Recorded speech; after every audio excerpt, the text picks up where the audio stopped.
Welcome to the Professional Sports Show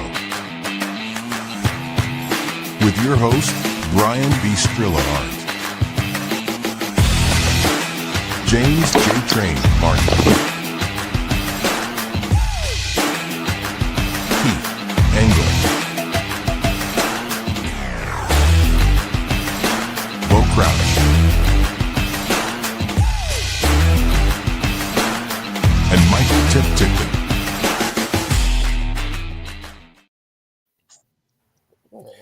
Welcome to the Professional Show.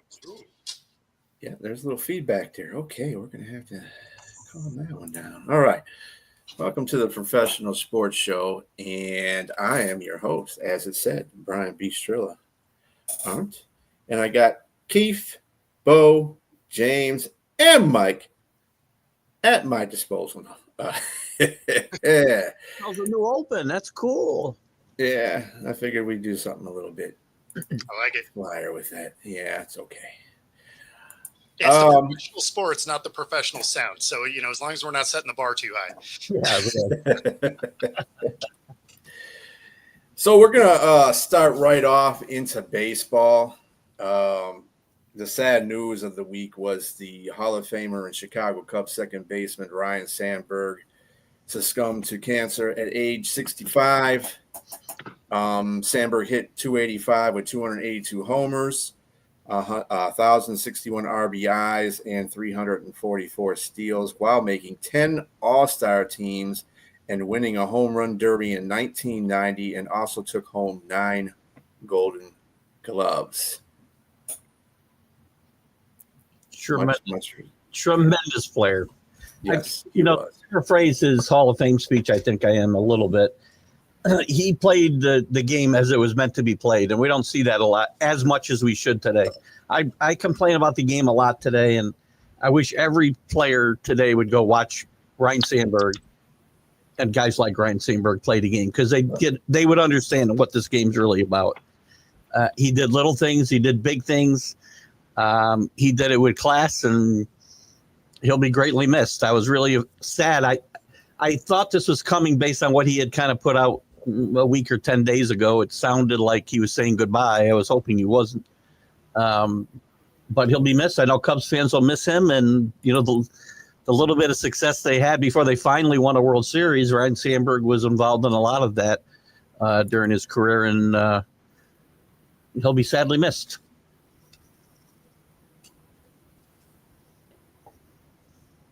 Anybody else? I don't really have anything I can add to that. I mean, that's that's very true. Rest in peace to a great. Mm-hmm. Yes, sir. Way too young, too. 65. 65. Cancer is an ugly beast, ain't it? It is. You think you've beat it. He thought he had it beat last when he first had it a little over a year ago. And then I think around the December last year, he had it come back and it had spread. And, we all know that's never a good thing. And he fought a good fight. And it's again, with 65 today, I have a new appreciation when I see people even 75 years old pass away. That's way too young. Mm-hmm. For you guys out there who are the different generation of me, if you didn't watch Ryne Sandberg play, please go Google him and watch some video, because he was a great player. He was, yeah. Moving on from that sad news, third baseman Eugenio Suarez had x-rays on his hands after getting hit with a 95.6 mile an hour pitch during the Tigers Diamondback game. The results are negative, and Suarez is listed day to day. I kind of was joking about this with a couple of my fellas and talking about, the Tigers were making sure he wasn't going to get traded anywhere. But Right. That's tough. He should be fine. And we got until what? I was watching your show earlier, Bo. We got until the 31st, right? 4 o'clock. We got 24 hours. I think it's 6 o'clock. Right. Yeah, 6 Eastern. And speaking of injuries, Braves outfielder Ronald Acuna Jr. has been placed on a 10-day IL with an Achilles tendon inflammation. That's never good.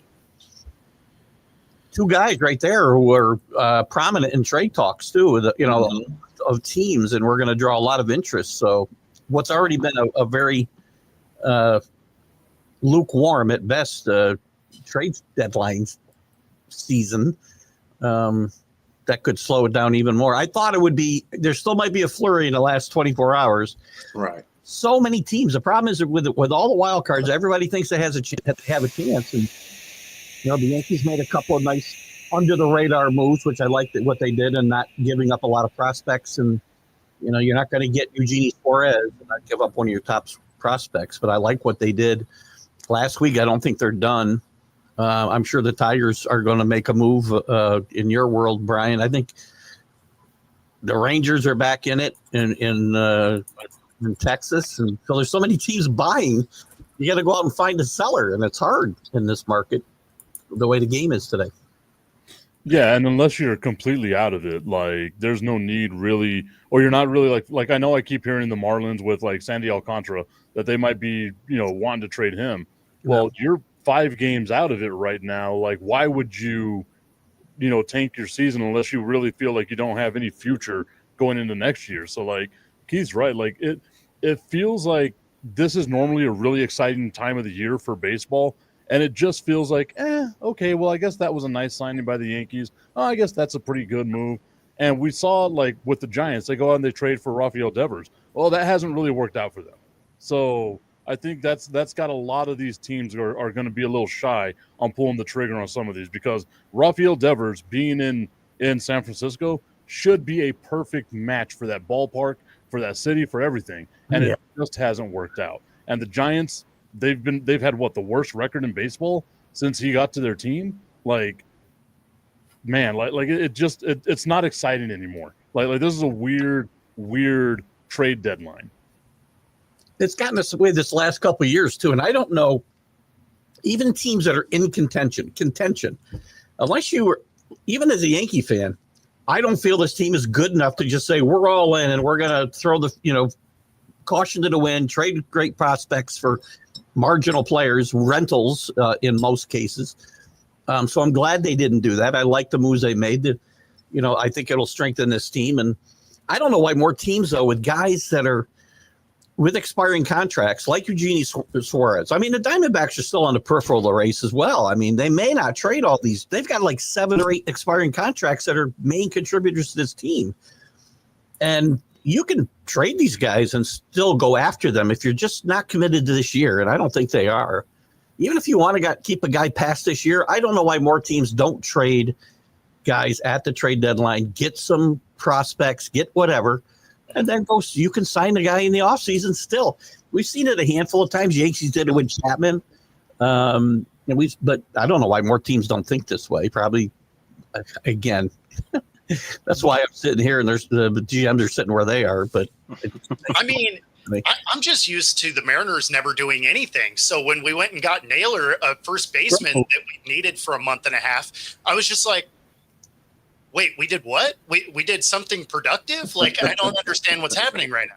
That was a great move for Seattle, I think. Oh, yeah.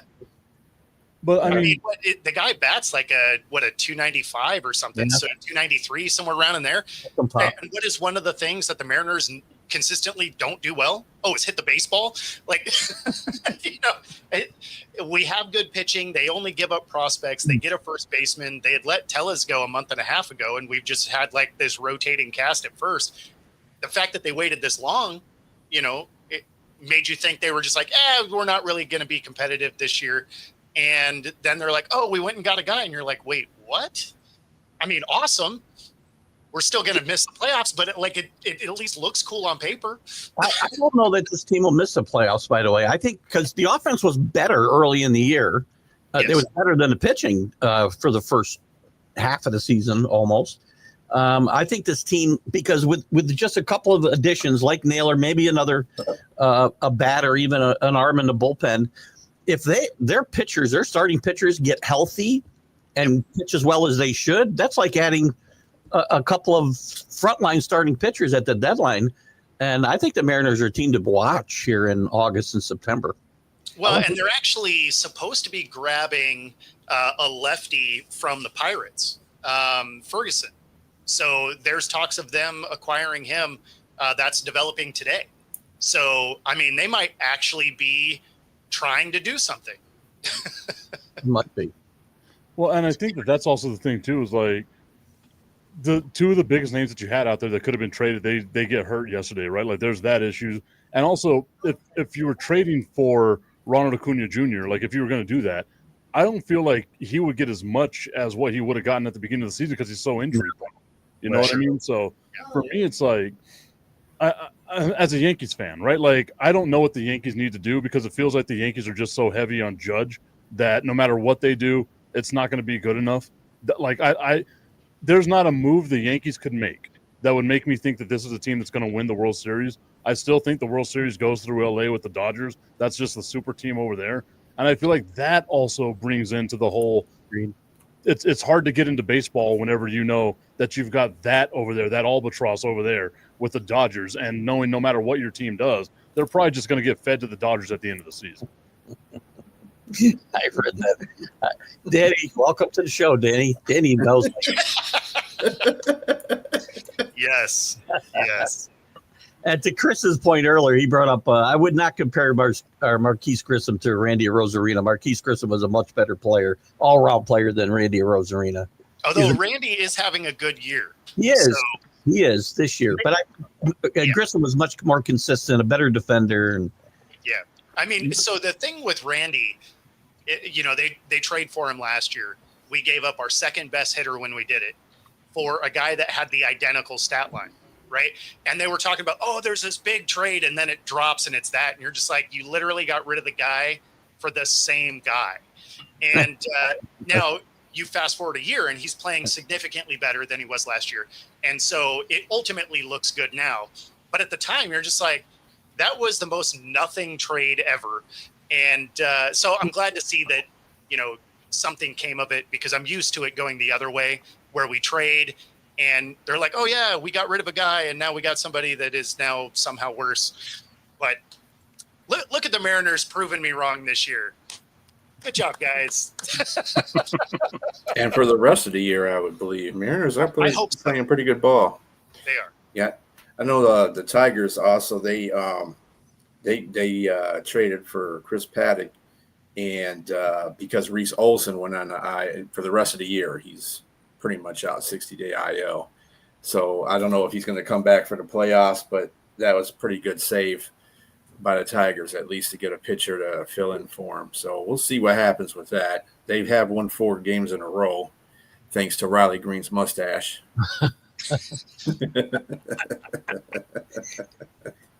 Paddock has not had a good year this year, but if he pitches, and again, sometimes a change of scenery helps. And getting into a race, the Twins were likely not going anywhere.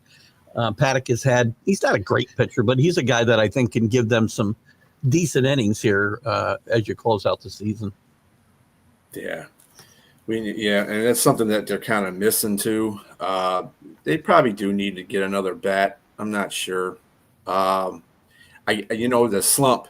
I mean, they were 1-12 before they won these 4 games. Yeah, these 4 games. So I mean, wow, that was a bad slump. But they're still in the thick of it. I mean, if they keep winning, they can take back the AL lead again. The AL lead and wins, and whatever the case may be right now. So I think they're tied because Toronto lost 2 yesterday. So I think they're tied now. Oh yeah, I think it's 64 wins. I think 64. Yeah. I think they're tied at 64. Did they lose both games of that doubleheader? They did. Wow. Yeah, Yankees made up a game and a half yesterday. So. Nice. Wow. That's bad. Without Judge. Without Judge, you know what? They haven't played with horrible defense. Oh, you know what? They need to sit Volpe. Volpe needs to sit and watch. This I got into an argument with Jack about last week. We were talking about Jack before the show. One of the things we got in a little argument about Friday, I said, Boone just needs to sit Volpe down and say, watch for a weekend, watch for 3-game series, whatever, and just get your head clear And he thinks, oh, you lose your player. Well, if you lose him, then guess what? He's not much of a player. If you sit him down and you tell him, you're my guy, Anthony, you're my guy, but just sit, let things, absorb some stuff. And it's all in his head right now. When you lead the majors in errors, you got no room to be like, oh, I shouldn't do anything. You're leading the majors in errors. You got to find a way to get that stuff fixed. So anything is better than just completing error. What, he had 2 errors yesterday? Yeah, it's insane. Horrible. Yeah. Hey, that being said, I'm available. I can be bad at baseball. Sign me today. I'm left-handed, and I'll play shortstop just like that. Like, let's do this. Well, you should be pitching then, Tip. I tell all my friends, teach your kids to be left-handed because they can pitch in a major so they're like 50 and they don't have to be any good. That's all I had was one pitch, a circle changeup. That's all I had. That's all I needed.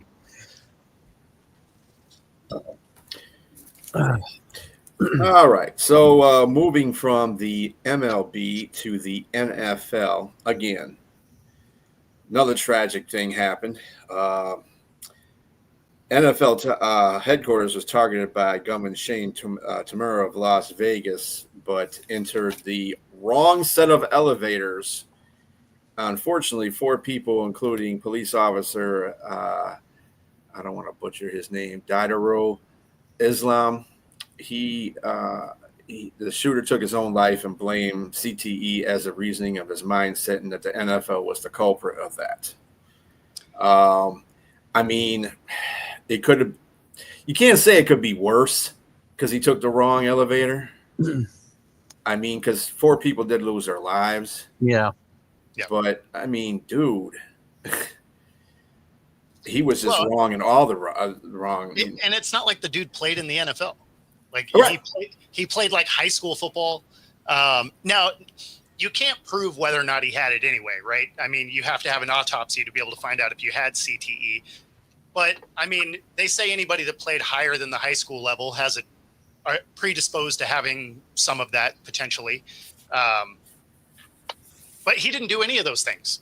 So he just happens to be crazy. Plus, he's 27. CTE usually takes a long time to develop. So yeah, it's just sort of a weird thing. It was kind of funny when I first read it though, because the way they wrote it, it wasn't the Blackstone building. It sounded like he went to the Blackstone offices. It's like, what? Why are you killing people at a barbecue place? Like, that's not cool.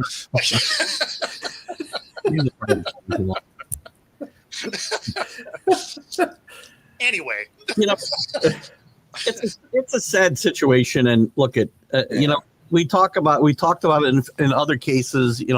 Mental illness is a real thing, but sometimes we use it too much. And I saw some on the news last night, and it's not a good reason to say, or rationale to say, well, I know he went and killed 5 people, but he had CTE and he had his problems and he had this and he had that. He had the presence of mind to pick the place that he was going to go, travel across the country, walk in that building, know where he wanted to go, got in the wrong elevator, but still, he knew what he wanted to do. Yeah. And I can't excuse away everything just because people have mental issues that need to be addressed. And yes, we need to be more cognizant of those issues in people.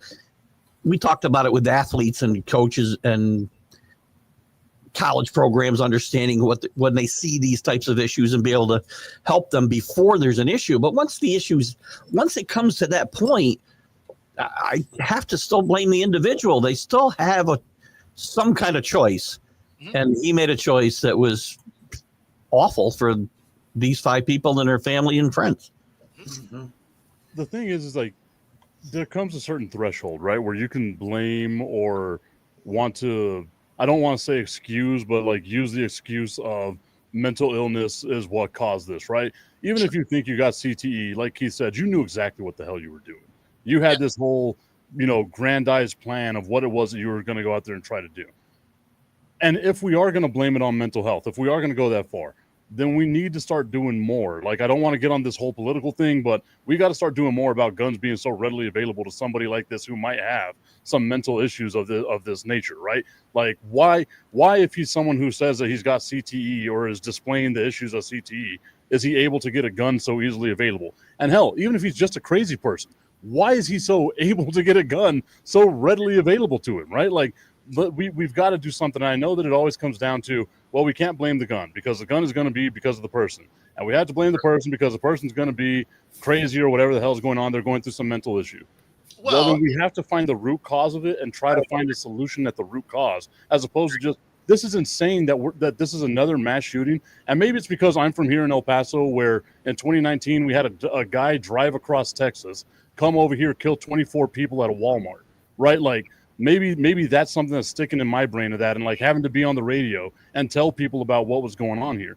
But we've got to try to find a solution to this thing instead of just saying, oh, you know what? Thoughts and prayers. Here's another one. We've become too desensitized to this. Well, and a lot of those end up like stolen weapons, or, you know, they bought the things legally when they were in their right mind, right? Because it's not like there's follow-up. It's not like your driver's license where every so often you have to renew that thing. Like, once you purchase the item, like, that's it. You don't have to, you know, recertify or anything like that. I mean, you should, right? you should remember how to actually use your weapon.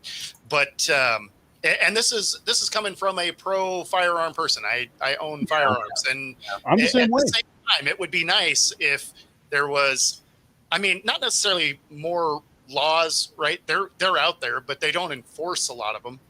So, I mean, well, like everything else, and I don't want to make this political either, but everything becomes a partisan issue. And I'm a very conservative Republican who realizes that not everybody should have a freaking gun, and you don't need guns that, you know, can kill, 40 people in 5 minutes. So, I mean, until we sit down and start looking at things in a more bipartisan way, this will continue, unfortunately. So, and by that zombie apocalypse, you want those mags full. I get in trouble with my conservative friends when I talk about. and I'm the same way, right? Like, I'm a effing Texan, man. Come on now. So like, I have a lot of those like conservative views and stuff like that, but for me, I'm in the same manner of like, it shouldn't be so easily available. Yeah. I know it's going to be, people have been killing people since the beginning of time. Why are we okay with that? Well, like, why are we going to sit back and be like, oh, okay, cool. Do you know what? That's true. People have been killing each other. We're just living the Hunger Games now, guys. That's all it is. Right. The Purge. Yeah, exactly. It's more like the Purge. Yeah, the Purge. This is what I have. Here I am as this conservative Republican. I got a baseball bat to fend people off. That's all I have. So it's called population control. That's what it's called. Well, I had a friend of mine who's actually very liberal, and his idea was you should give everybody guns, and there should be like no laws, and that way the herd will thin. The stupid people will kill each other. Society would go up. I was going to say, you never heard about mass shootings in the wild, wild west. I'm just saying. That's a great point. Well, most of them didn't live long enough to take advantage of that. We just have to be okay with the average age going back down to 35. Well, that's all. The wild, wild west was one mass shooting. That's the whole point there. Yeah, that's true.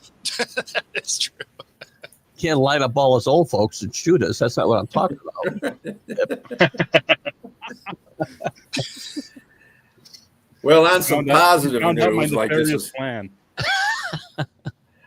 On some positive news, as I had to turn positive, Deion Sanders is cancer-free after his bladder is removed because of a discovered cancerous tumor. Good for Deion. Happy for him, man. Catch that boy. Catch it. Yes, whenever you think about Deion, I mean, nobody wants to see somebody sick, and we've had a lot of. We just talked about Ryan Sandberg at the top of the show. Nobody wants to see anybody going through this, and I wish him well, and I hope he is fully recovered and is able to continue his career and be successful or not successful. Just be healthy. Yeah, I'm happy for him. I'm glad that he has gotten better and that he can coach football. And the whole, in fact, Bo, I know you're bringing up the Shedeur Sanders interview, but there's a point where he's talking about he's going to the bathroom as much of it as his grandson was. Oh no. So this is Shedeur. Is it a different one? Yeah, this is different. This is how little Browns actually seem to believe in Shedeur. This is for after this. So this isn't for the Dion part of the section. All right, and we'll get to that in just a moment as well.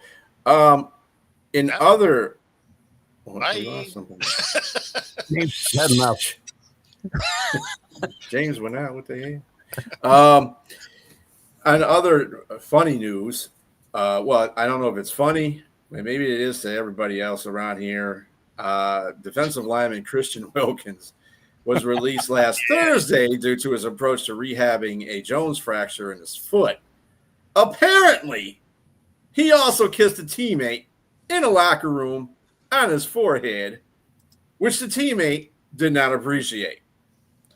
And the Raiders voided the remaining $35.2 million of his guaranteed money left on his deal, and of course, Wilkins filed a grievance with the NFLPA.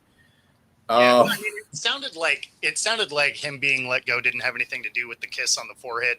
Like that would have been a different item, but it sounded like it was really triggered from the way he was rehabbing, or basically the way he wasn't really rehabbing. So he wasn't making the progress that he should. And, Pete Carroll comes out later and is just like, we didn't see a path forward with him. So. Yeah, it's just always. I mean, he's had a history of doing some questionable things on and off the field. There's a couple where he's grabbed a person's nutsack when they're laying on. These are things that I guess every player in their own right does it once in their lifetime, just to see if they can do it, or just to antagonize somebody, I guess. But this is hilarious. I mean, making it about him getting put out because he kissed a teammate, though, that's just kind of ridiculous. I played until I was 30 0 times in my career. Did I try and grab anybody's junk or kiss him on the head? 0 times. I've never said other guys. I don't get that. I mean, if that's your thing, I have no problem, but I just don't know. Maybe not in the locker room. You don't want to be doing that. I know Tip wants to get a plug in here for Happy Nuts right now, though. So, I mean, if it's time to plug in the Happy Nuts, one thing I know is that Christian Wilkins is going to have himself some Happy Nuts right now, kissing your teammates, grabbing them, checking the oil of your teammate too. You want to make sure it's good right there. www.myhappynuts.com. Use promo code Mike Tipton at checkout. Save on all your male grooming needs. Which one of us hasn't wanted to kiss one of our attractive teammates on the forehead, though? I mean, come on. It actually makes a lot of sense that we were just talking about the Browns, since they're sponsored by Dude Wipes.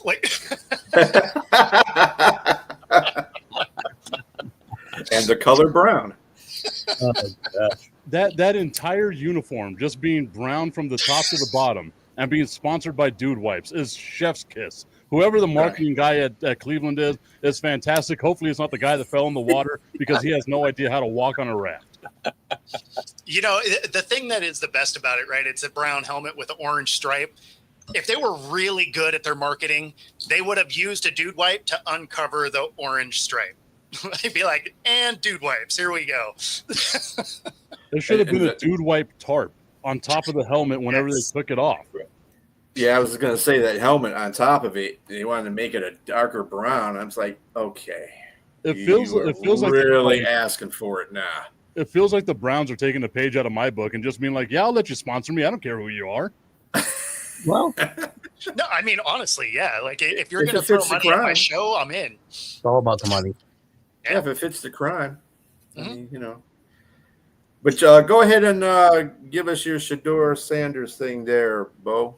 Oh, yeah. So it's funny, right? So Pickett gets injured. So in theory, you're going to have Shedeur get a couple more reps, right? Not really happening, but you would have thought. So the owner comes out and says it wasn't his call, right? And in the draft day, everybody assumed it was his call because of how the GM, approached that conversation. So I have these stitched together. It sure sounds like nobody wants this kid. It's a guy you can hit play there, and you'll see what I mean. Oh. Pick 146. We thought he was good value at 146. We have good process, okay? And if you'd have told me, let's see, we picked him on Saturday, right? Friday night driving home, y'all are going to pick Shador. I would say that's not happening. But we had a conversation early that morning, and then we had a conversation later that day. I think we had the right people involved in the conversation. At the end of the day, that's Andrew Berry's call. Andrew made the call to pick Shador. So before we listen to Andrew Berry, you all heard him say they have good processes, right? Yeah. Okay. As long as we're just throwing lies out there. All right, here we go. It was a good, solid prospect at the most important position. We felt like it got to a point where he was probably mispriced, relative to the draft.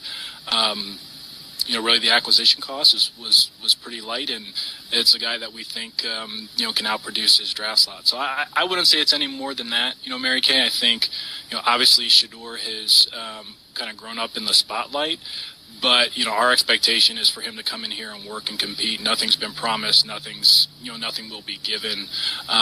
So I may hesitate to characterize it as a blockbuster. That's not necessarily how we thought of the transaction, but we are excited to work with him. Felt like. Yeah, they sound super stoked to work with this kid. And so Pickett gets hurt.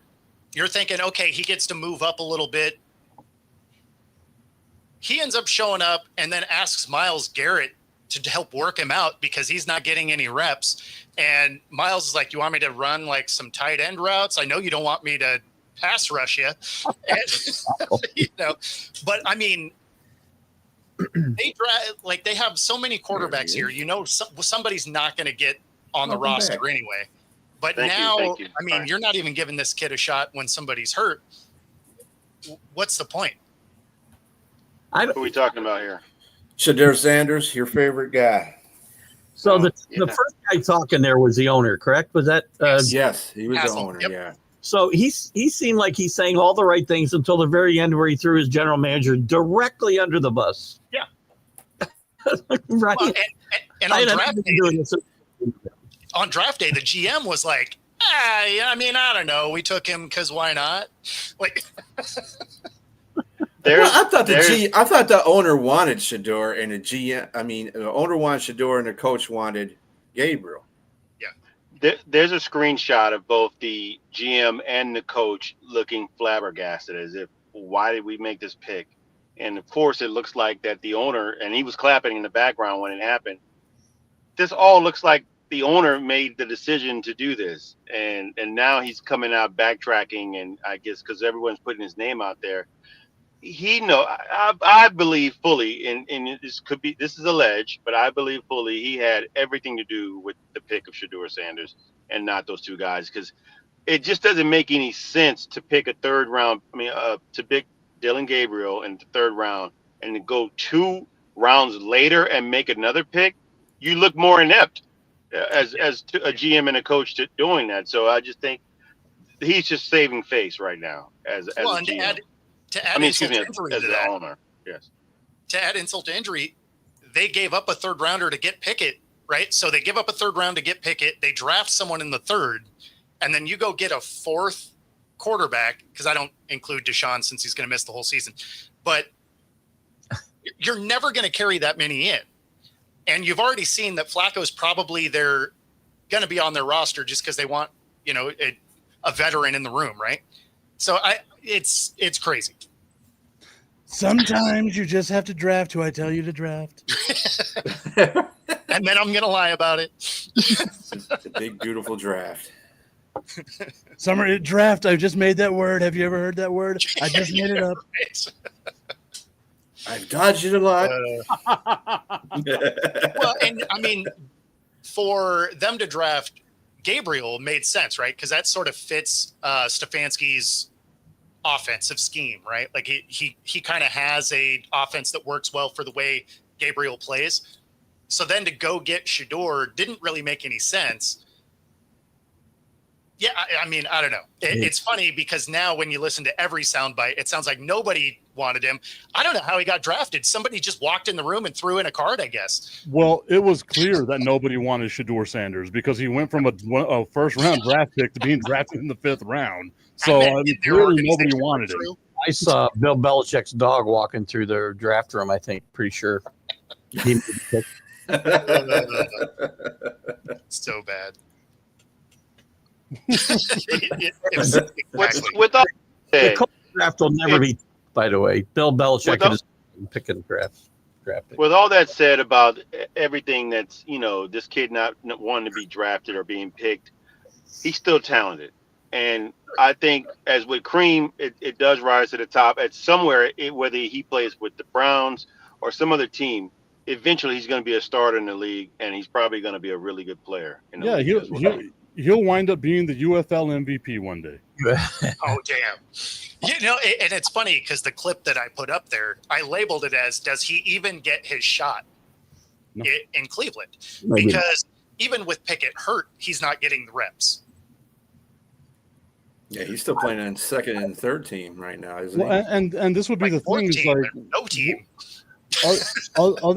I guess maybe Pittsburgh, maybe New Orleans, maybe those could be potential landing spots in the future. But right now, it feels like every team has a quarterback, and it's just it's difficult to say. Okay, with the new crop of quarterbacks coming in, like we're gonna have quarterbacks in this year's college football season that are gonna absolutely wow us. With each year that passes, if he doesn't get a shot right now with Cleveland, which is an absolute dumpster fire, he's not gonna get a shot anywhere. I think it'll be an injury thing. Like someone will trade for him because they have an injury. Yeah. Like that's how I see that working. I mean, the situations are fluid everywhere. I mean, everybody looks like they're set at quarterback today, but 2 years from now, and I agree with James. I think at some point, Shedeur Sanders will be a productive. He won't be a superstar in this league. I think he can be a productive player. I never thought he was a top 5 pick. No. Still not sure Cam Ward's a top 5 pick. So again, I talk about this all the time. That teams reach way too often in the first round for quarterbacks, and it doesn't work out more often than it does. And I think Shedeur Sanders probably at some point will end up in another place and he'll have a productive career. He may not be a lifetime starter, but he'll have a career in this league. He's good enough for that. But he was never going to get drafted in the top 10. But we also have to remember, like a lot of the guys that wind up having productive careers or stick around in the NFL are guys that are drafted in the first or second round because they had that first or second round talent. Yeah. Very few times do we see the dude that's the 5th round draft pick stick around for an extended period of time. True. And that's what I'm saying is like, there's no need. Like right now, the risk doesn't outweigh the reward, right? Like we've seen him have issues already, be like speeding, doing all that stuff, all the drama that's going to follow him around because of just his last name and the personality that he brings. Is the risk worth the reward? And like I said, he went 13-12 at Colorado.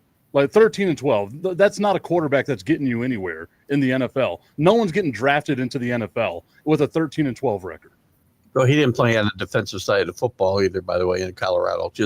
He scored a lot of points. That team put up a lot of points with Shedeur Sanders. And that offensive line was not – I don't even know what to say about the offensive line. It was terrible. It was better. They didn't have a running game. Again, he still had 168 passer rating, and he had 74% of his passes were completed. So, I mean, with 4,000 plus yards. So, I'm not going to just say that I wouldn't shoot the bat for this kid if I didn't think he could play. I think he could play at a high level. It's just I think there's just some other stuff going on in the NFL to me that just seems, and I just could be wrong, but it seems like they don't like his father, and I think sort of some of that went down to him. I think some of that went down to him. Tip does have a great point, and I think that's why I think the team that gets him next is going to have a much better Shedeur Sanders than the Browns have today. He's going to learn. He's going to be mature. He's going to get out from under his father's shadow. If he's going to be successful, he has to do all that. So that's why I think the next team that has Shedeur Sanders is hopefully going to get a much better player and person. I will credit him a lot with. He really has kind of outside of the speeding tickets, which we were all young and sped. So like I don't even put a lot. Yeah, like I'm like he's 21. did something dumb. I mean, I get it. I mean, he needs to be reprimanded for it. But I mean, yes, I remember being 21 and did worse than that. But that's the thing, right? Is like we're 21, we're anonymous. He's 21, he's a quarterback of the Cleveland Browns. Like even if he's not the starting quarterback, it's Cleveland Browns quarterback Shedeur Sanders has XYZ, and it's amplified because of who his name is, who his personality is. Like again, is that risk worth the reward? Well, and that's actually where I was going with this is because he has, like, if you get rid of that stuff, that doesn't matter, right? But you look at the noise that follows him. You know who it reminds you a lot of is Cam, right? And do you want a guy like Cam as your backup? Well, no, because anytime the guy in front of him has any kind of hiccup, even though he's better than him, they're like, put Cam in. There's going to be a lot of that for Shedeur. Like he'll have better guys in front of him, right? Because like everyone said on this panel, it's not like he is the top level elite guy. He can be effective in the league, no question. But there's always going to be that pressure anytime the starter in front of him has a problem. Put him in. It's like, I mean, sometimes you don't want that noise on your team, and that will hurt him. That's the attitude in the NFL and it has been for years anyway. The backup quarterbacks are the most popular player on the teams with the team always. As a Patriot fan, I can tell you that before Tom Brady. It didn't happen with Brady here, but the Plunkett years and the Grogan years, they always wanted whoever wasn't playing is the guy that the fans wanted, and I think that's happens in a lot of places throughout the league. It happened in Dallas. I know that for a fact. Like Tony Romo was the most famous guy in Dallas as a backup, and the day he became the quarterback, everyone turned on him and hated him. Yeah, Why would you want that? We're cheering for that backup. Except for me, I am a raging Romosexual. We already know this. Yes, He's a very good quarterback. He was a very good quarterback. Yeah. What's he laughing at? We're going back to last week where I said he was a Hall of Famer. You did. Let's not go back to the whole Roger Staubach thing. Jeez, I can't. I went over the list. Can't. And where Roger Staubach ranks on the list is lower than I even anticipated it to be. This gets a 0 on Rotten Tomatoes right now. I tried to say that with a straight face too. Like I almost did. I almost pulled it off. I'll say this one last thing about Shedeur Sanders, and I'm gonna leave that alone. If you had a problem with him, and he's not such a great player to where he's not getting any of the reps, why draft him? Exactly. And to me, this goes right back to the owner. It's on him. I mean, I don't understand that. That seems like a whole debacle, and it might be a saving grace if he gets put on the practice squad and gets picked up by somebody in the waivers, and he can go somewhere else and get out of that mess. To Robert, he also had not just Jessica Simpson, also Carrie Underwood. Like Tony Romo's dating. Oh, he was a Mac At the same time. Hall of Fame worthy. I'm more impressed. He was a Hall of Fame player, and when I say player, we're not talking about football player. With an A at the end, he was a Hall of Fame player. We got it. Yeah, he was a player. Yeah, he's a Hall of Fame player, not a player. Yeah, that's right. I agree. We can all agree on that. We found common ground. Tony Romo's dating game, A+. And I would dare say he's a better golfer than a quarterback. Good golfer out. That's true. Yeah, well, he's great. That's pretty good. That's for sure. He did pretty good color commentary too. Y'all, is that we can say Tony Romo was the greatest athlete to ever be in the NFL. No. We can all agree. Yeah, I gotta go, guys. Good to see you. No. Oh man, that's a negative 0 on Rotten Tomatoes. Right. Country white girls, huh? Okay. Yeah, that is not making the cut. Didn't Bo Jackson play in this league? Oh, yeah. But how many Pro-Am golf tournaments did Bo Jackson win? There you go. Bad hip. He couldn't play golf. He had a bad hip. There you go. And golf's I apologize to every golfer I made fun of as a kid. That sport is so damn frustrating and hard. I hate that damn thing. Thank you. Well, and it's a really good workout when you're, at 100 on the front nine. And I normally am. Hey, guess who showed up to camp today? You guys into town to play for money. When you're here, Tip, hiding from my wife in the guest room, We'll play. On your Sounds visit like to a New plan. York. So Trey Hendrickson decided he was going to end his holdout today and was present at training camp. I mean, it's in their face now that he's there. It's not like he's shoved to the side. So he's there. He's practicing. He's like, yeah, I'm here. I'm doing all the drills. What's up? Where's my money? The only person surprised by this is Trey Hendrickson. Everybody knew he was coming back, including the Bengals. They knew he was going to come back because they don't play. They don't give you. If you get fined, we're not waiving that. If you do anything that goes against the grain with the Bengals, you're going to get fined. You might as well just come in. And the president he went on live and said, look, we're going to make sure that it was on the 21st. He said July 21st. That he said we're going to get him his contract. It's just not going to be what he exactly was trying to push for. So what they offered him before was roughly, it's going to be more than $16 million a year. It's probably going to be roughly around 25, 26. That's better than getting fined, and that's better than what you were asking for. Yeah. Go back and play. You got your book in Shamar Stewart playing with you now. So now, and when I say play with you, I mean football for all the you out there. So Unless you're a Raider. You got to say that on this show. Yes, you do. Yes, I mean football. So he's got his other booking out there. So now they can try to fix the defense and get a little bit more practicing out there. And I mean, again, he had to come in with his tail between his legs. It's embarrassing, but now you're back and you're going to get your contract. Do you ever go out to the bar with your friend and then your friend looks at his phone, is like, oh, I got to go because I'm going to go hook up with somebody. And then like 20 minutes later, they come back and they just start drinking heavily because it didn't work out well. That's Trey Hendrickson, right? Like we knew it was going to end this way. We just didn't want to tell him, like, look, dude, you're going to strike out. We know your game isn't as good as you think it is. You're hyping yourself up more than what you are. Trey Hendrickson is your drunk friend at the bar who thinks he's going to get lucky. You're not. It's not happening, my guy. You're going to get better than what you thought. Just stay till 2 o'clock. Right now is 2 o'clock for Trey. The bar's about to close. He's having himself a good old time. Just sign your contract and go home with whatever you go home with, my guy. Be happy with that.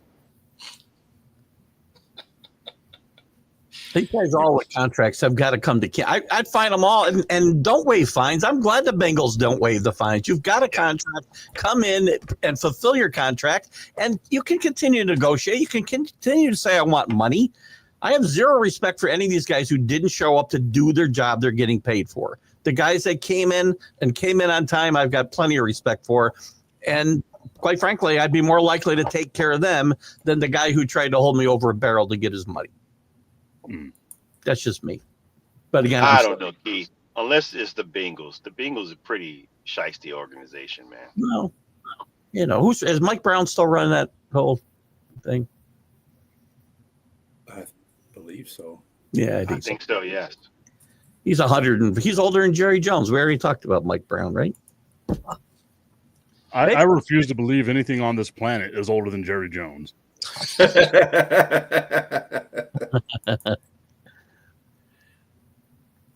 So on this comment right here by Robert, he thinks Bryce, the Jets don't want him, but I've heard AG say that he's always, he's given him praise, and he said he isn't going to go anywhere. So I don't know if you're talking about the Jets as an organization or certain people, because I know AG really wants Breece Hall to stay with the Jets. That's like saying you really want this photographer, but you're not going to pay him. It's like, oh, but you're going to get great exposure. It's like, yeah, you know what that doesn't do is put food on my table. So, just because you want the guy doesn't mean that you're doing the things to keep him. So, well, I mean, it's the coach. I mean, he can say that because he maybe he does really want him there. I mean, but if it's not in the cards for the organization to say that, then that's the whole different point. Well, he's a running back. He's not going to get paid. We already know running backs aren't going to get paid unless you're, Saquon Barkley. Nobody else is getting paid. So, and Keith, hit dogs will holler. Hit dogs will holler.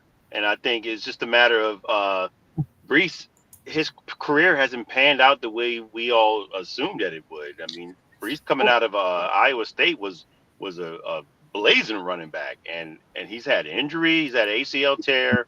I'm not blaming Brees. I'm just saying the evidence is just there. He had a So good but the injuries now, since the injury, I don't think he's not quite the same player. Now, sometimes it takes 2 years to get over that that knee injury, and I think this year is a very pivotal year for Brees Hall and the Jets as far as his career and whether it stays there or ends up somewhere else. I wonder who's giving these dudes advice. You know what I mean? Like you've been in the league for 3 years. One of those years you were injured, and last year was a terrible season for the Jets, period, right? Who are you to be like, oh, man, I thought I was going to get paid? One, you've still got a little bit of a come out this year. Like, if you're really worried about it, come out this year, set the world on fire, because Justin Fields is going to have to rely on you, right? Mm-hmm. You are going to be the guy. So come on out here, do what you got to do, and earn that contract. But sitting back right now and being like, oh, man, I thought they were going to pay me, so they must not want me right now, is the most childish thing that I feel like you can do. Right. And that was me saying a nice word, because it was going to be much meaner than that, because I'm an a-hole. Right. But it's just such a small-minded, childish thing for him to do. Go out there, do your job well, earn that effing next contract, man. Yeah. Yeah. That's the bet on yourself. It's like, oh, you guys don't want to pay me? It's going to cost you more. Right. When did I become the oldest person on this show? I don't know. I'll get you some new tennis balls for your walker. There we go. Speaking of people getting paid, wide receiver Cortland Sutherland and the Denver Broncos have reached agreement for a 4-year, $92 million extension, $41 million guaranteed. Good call by Denver. Unsure. I think it sounds about right for $40 million guaranteed. Cortland Sutton is not the greatest wide receiver, but he's not the worst. I think he falls right in that what is that guaranteed money? What is that? How many years? You said 4? Yeah, 4 years, $92 million extension, $41 million guaranteed. Yeah. So not think about that bar where we get $41 million guaranteed. That's the bar. I'm not sure that he's worth that contract myself, but again, I could be proved wrong here. He's got a good quarterback to throw him the football and a great coach to get him the ball too. So we'll see. I'm figuring with that much, that's over the guarantee. There must be some escalators and some incentives in there somewhere. I mean, Denver likes to overpay for talent, so I'm not mad at it. You have been the beneficiary of that. We sure have. but that's not really overpaying though. I mean, when you typically when we're talking about overpaying, we're talking about somebody that's making some serious guaranteed money. And to get less than half, I mean, that's in guarantees. That's, to me, that's saying you need to come here and work. Like I said, if it's incentive latent, then he's going to have to work his tail off to get that money. Yeah, that's the thing, is that is very incentive based, and so I actually don't mind that contract, because it really is that it's actually overall team friendly. Now, I haven't seen exactly what the incentives are, but it has to be with as low as that guaranteed money was. It's a good thing for Denver, because it keeps, like, they overachieved, right? Like, all of us would have thought Denver was going to be one of the worst teams in the NFL last year. Bo Nix comes in here. Now they get some continuity going, right? You give it, like, Cortland Sutton might not be your number one wide receiver in a couple of years, but at least you got him there, and he's a guy that Bo Nix knows he can trust. So for me, like, that's a great part of that contract. Well, and it makes you wonder if because again, I haven't seen the exact structure of it.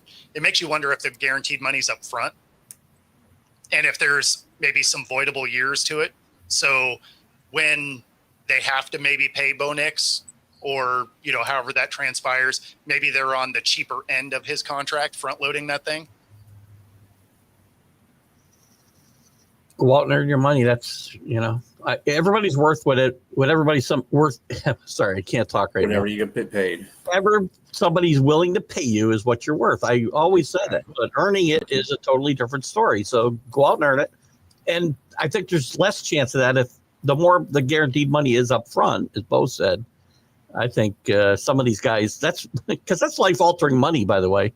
Even to these guys, $41 million is life-altering money. That changes your life. Yeah. Speaking of people willing to pay you whatever people are willing to pay you, www.myhappynuts.com. Use promo code Mike Tipton at checkout. Save on all your male grooming needs. Don't mind the rash.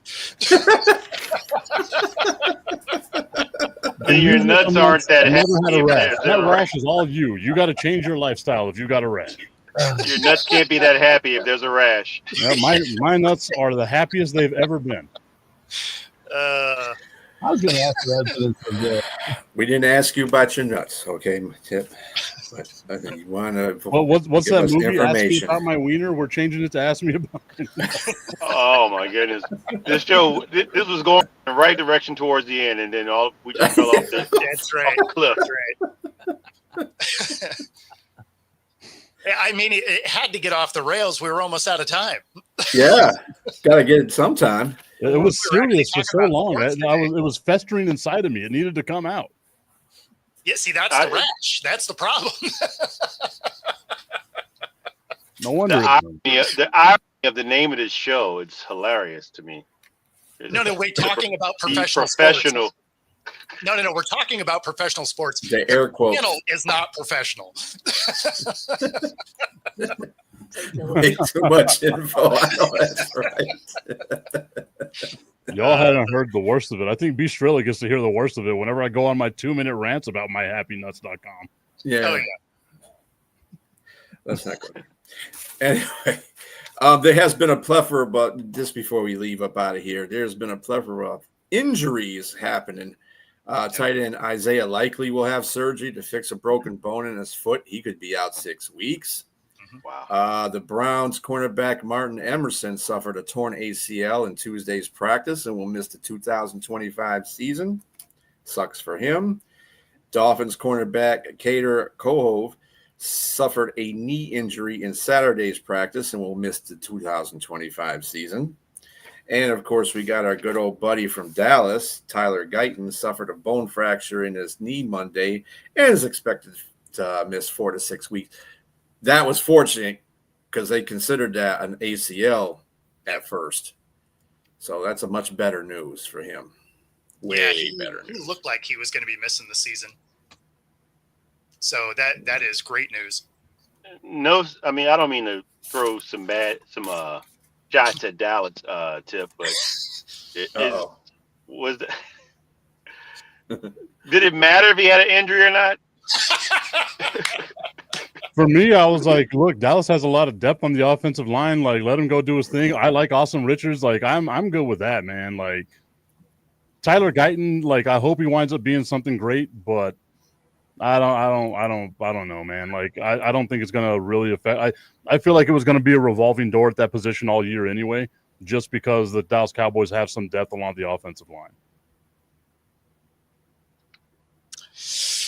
Yeah, the Fant thing, man. I don't know if anybody picks him up. There's it was a money situation. They got a lot of young talent, and Fant was going to be expensive, and there was some worry about his durability.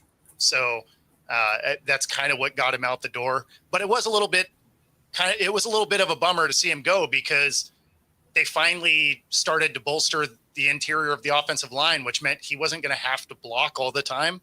So he could have actually done the things he's good at. So it was a little too bad to see him get cut the way he did. I don't get why you don't try. Like, I'm sure they tried to trade him, but like nobody out there was going to buy him. Like, come on, man, you could have gotten something out of it. Hey, but he did visit New Orleans, and I'm hoping we sign him, baby. There we go. Oof, man. I hope for his sake he doesn't stop in New Orleans. I want him to at least have a good year. Wow. Oh. Well, that's okay. I'll take it. I'm watching what we're doing down there. I think it's a little the information about the Saints having F grades and all this stuff, and they're being the 32nd team. It's a little far fetched. No, it's not that. It's the way that the team is set up. He would be going from a spot where he was forced to work outside of his strength to go right back to a situation where he'd have to be working outside of that strength because you'd need him to block as well. And no. I think that's what I'm saying. I think New Orleans' offensive line It's a lot better than they have been. I mean, especially with the draft of Kelvin Banks. It's JTrain, call it right now. 17-0. 17-0. No, Call it right I now. can't do it. I can't do it. I can't do it. That just makes me want to vomit. Just even saying that. Like win the division, so I wouldn't shoot too high. Anyway, that shall complete the show. So everybody have a very good rest of your evening. We will see you tomorrow at 8:00 p.m. with the No BS show. And of course, tomorrow, Tipton, he'll be on his 10 o'clock, the tipping point. And Bo, you got a show coming up tomorrow? Always. Okay. Lots of stuff. Tune in. Ringing endorsement. There you go. So everybody have a good evening, and we'll catch you next Wednesday.